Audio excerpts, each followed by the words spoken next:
To all my friends back in St. Charles County, this is your state representative Doug Funderburk coming to you from the Capitol building in Jefferson City. We've just ended another busy week and the biggest issue that we dealt with this week was funding for education. It's been a big challenge because, as you all are well aware, I'm sure by now,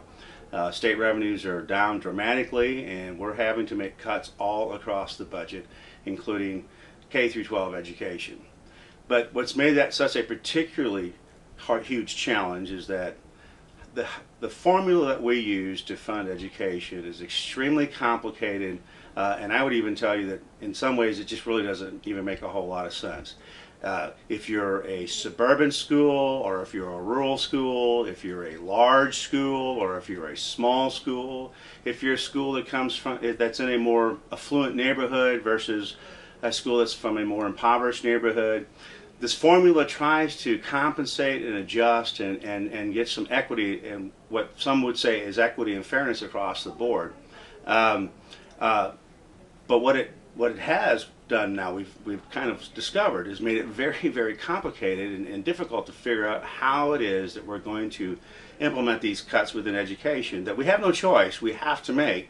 but we want to make sure that the cuts that we make are fair and not truly impacting the basic rudiments of education, but at the same time allow us to satisfy our constitutional requirements to pass a balanced budget. So that's pretty much what's consumed most of the week, and I think we're just about to the point where we can make that final decision and pass this portion of the budget. But I will have to tell you, and maybe we're going to talk about this more in the future, there needs to be some serious consideration given to how we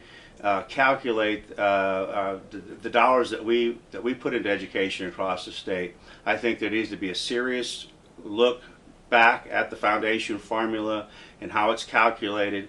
and that'll be work that'll be consuming a lot of our time, I'm sure, the rest of this session and definitely into our session next year. So